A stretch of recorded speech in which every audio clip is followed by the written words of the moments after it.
Hello students, अब हम जो सॉल्यूशन चैप्टर के बाकी चीज़ें हैं वो हम पढ़ेंगे। जैसे कि पिछले कक्षा में हमने न्यूमेरिकल्स देखे थे, अब उसके आगे की चीज़ें हम पढ़ेंगे। अब पढ़ेंगे हम विलेयता के बारे में। विलेयता के बारे में एक वाक्य है, लाइक डिजाइल्स लाइक, जो जैसा वैसा होता है उसी प्रकार के विलेय को अपने में घुलने देता है। जैसे ध्रुवीय विलेय ध्रुवीय विलायक को घुलता है। ध्रुवीय विलायक जैसे हम कहते हैं जिसका डाइपोल मोमेंट होता है, यानी कि H2O। H2O में वही विलेय घुलेंगे जो ध्रुवीय हो, जिनका कोई डाइपोल मोमेंट हो। जैसे H2O में क्या घुलता है, NaCl घुलता है, और जो भी जिनके भी डाइपोल मोमेंट जीरो नहीं होंगे वो घुलेंगे। और अध्रुवीय विलेय अध्रुवीय विलायक में घुलेंगे। अध्रुवीय विलायक जिसका डाइपोल मोमेंट जीरो होता है, इसका डाइपोल मोमेंट जीरो नहीं होता है और इसका डाइपोल मोमेंट जीरो होता है। जैसे आप एक उदाहरण ले सकते हैं, C6H6 बेंजीन एक अध्रुवीय विलायक हो सकता है, C6H6। तो इसमें बेंजीन में क्या बोल सकते हैं, एल्कोहल बोल सकते हैं, क्योंकि उनका डाइपोल मोमेंट भी जीरो ही होता है। तो और विलेयता क्या होता है कि ठोस विलेय द्रव विलायक में घुलने लगते हैं। घुलने की इस प्रक्रिया को हम विलीनीकरण कहते हैं। और उसी प्रकार कुछ विलेय कण ठोस के कणों में परिवर्तित होकर बाहर निकलने लगते हैं। देखिए, एक तरफ ये हो रहा है कि ठोस विलेय के कण विलयन में घुलने लगते हैं, और दूसरी तरफ विलेय के कण ठोस बनकर बाहर निकल जाते हैं। एक ऐसी अवस्था आती है, गतिक साम्य अवस्था, डायनेमिक इक्विलिब्रियम स्टेट। गतिक साम्य अवस्था आती है जब ठोस विलेय के विलयन में घुलने की संख्या विलेय के कणों को बाहर निकलने की संख्या बराबर होती है। यानी अब जो विलयन की सांद्रता होती है वो स्थिर हो जाती है। अब इसके बाद उसमें कोई भी विलय घुल नहीं सकता है। और जब वह विलयन जिसमें अधिकतम विलय घुल सके, ऐसे विलयन को हम कहते हैं संतृप्त विलयन, यानी सैचुरेटेड सॉल्यूशन। अब इसमें इसके अधिक कोई विलय नहीं घुल सकता है। और जो भी हम डेफिनेशन देते हैं वो एक कांस्टेंट टेम्परेचर, कांस्टेंट सराउंडिंग्स पे देते हैं, कांस्टेंट कंडीशंस पे देते हैं। तो इसके लिए क्या होता है, कांस्टेंट टेम्परेचर जो भी हम इसके लिए देंगे, यानी कांस्टेंट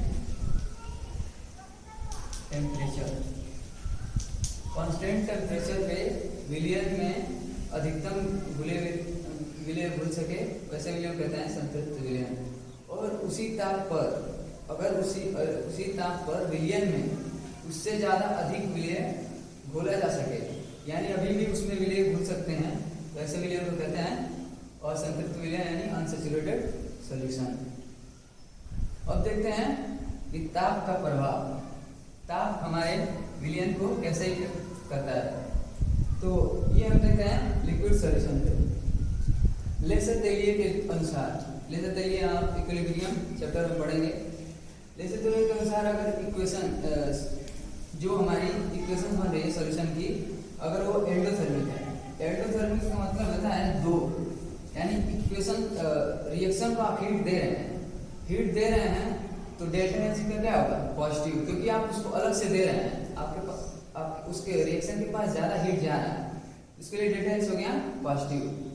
तो अगर इसके अनुसार डेल्टा एच पॉजिटिव हो गया तो टेम्परेचर बढ़ाएंगे तो विलेयता बढ़ती जाएगी, क्योंकि देखिए डेल्टा एच इसका पॉजिटिव है, मतलब इसको और ऊर्जा चाहिए, यानी टेम्परेचर बढ़ा रहे हैं, आप ऊर्जा दे रहे हैं, तो ये जैसा चाहिए था इसको वैसा ही आप दे रहे हैं, यानी सॉल्युबिलिटी इसकी बढ़ जाएगी।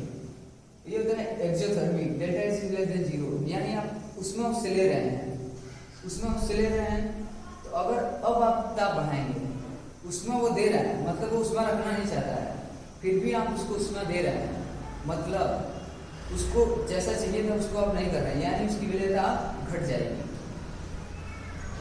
तो delta H is less than zero, अगर आप ताप बढ़ाएंगे तो विलेयता उसकी घट जाएगी। ताप का प्रभाव, effect of pressure liquid solution पर। सॉलिड और गैस लगभग असंपीडित होते हैं, नॉन कंप्रेसिबल, यानी ये दबाने पर दबते बढ़ते नहीं हैं। तो अगर सॉलिड और गैस, सॉलिड और लिक्विड्स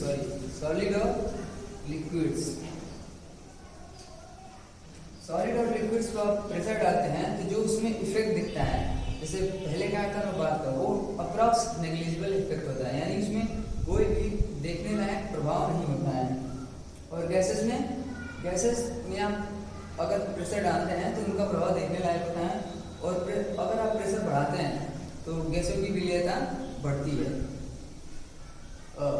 अब इसके बाद है हेनरी का नियम।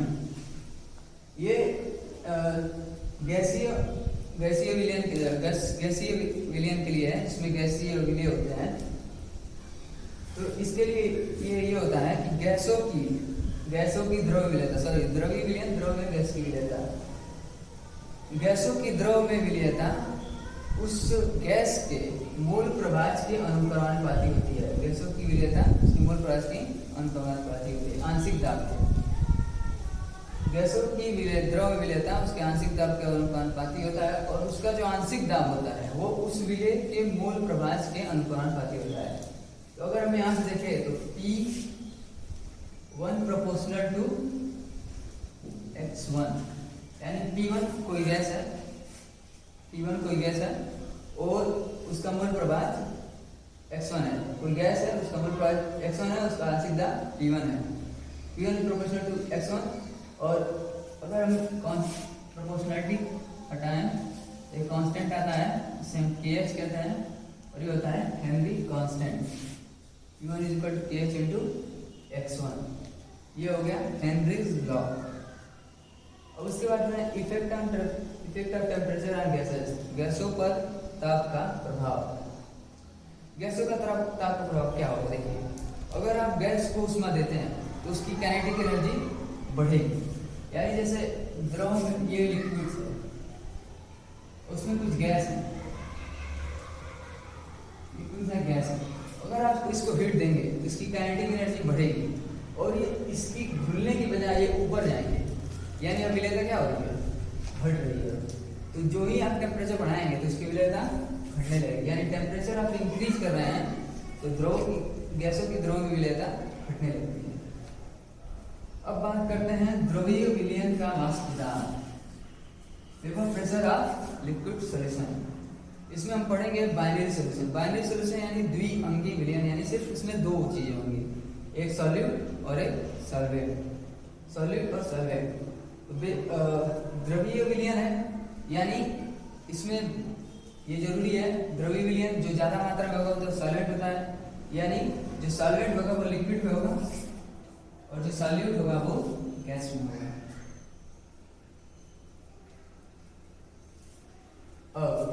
इसके बाद में वाष्प दाब क्या होता है?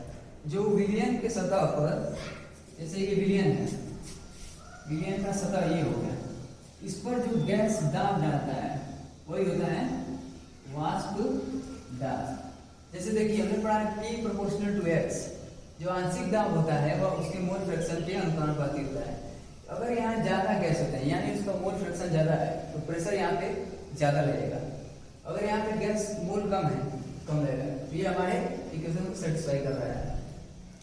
तो इसी बारे में राउल्ट्स का नियम है, राउल्ट्स लॉ, जो किसी भी गैस का आंशिक दाब होता है वो उसके मोल फ्रैक्शन के अनुपाती होता है।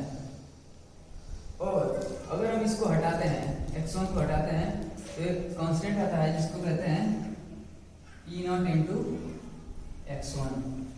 P0 होता है कि शुद्ध विलायक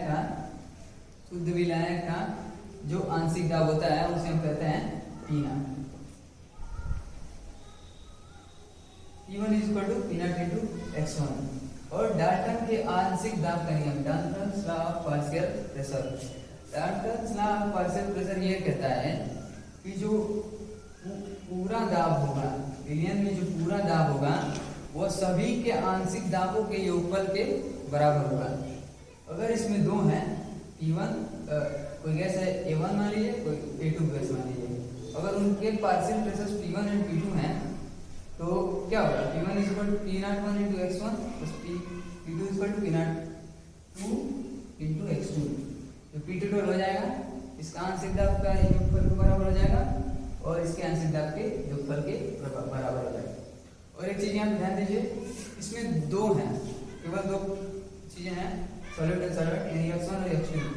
तो हमने पढ़ा था कि किसी भी विलयन के सभी गैसीय अवयवों के मूल प्रभाजकों का योग 1 होता है, सिर्फ दो ही हैं। तो यहाँ पे x1 plus x2 is equal to 1 हो जाएगा, यानी x1 इज इक्वल टू हो जाएगा 1 माइनस x2। इसको हम यहाँ पे रखेंगे तो देखेंगे P1 not into x1 is equal to 1 minus x2 plus P2 not into x2। इसको अलग करेंगे, P नॉट 1 प्लस, अगर हम इसमें से बताएं P2 नॉट x2 और ये इधर लिख सकते हैं minus P not 1 into x2। अगर हम इसको आगे लिखें तो ये हो जाएगा P not 1 plus P2 not minus P1 not into x2। ये हो जाएगा अपना इक्वेशन P टोटल। अगर हम सिर्फ एक का मूल प्रभाजित दिया गया हो और बाकी दोनों के P1 नॉट और P2 नॉट दिया गया तो भी हम निकाल सकते हैं। बाकी चीजें हम नेक्स्ट लेक्चर में पढ़ेंगे।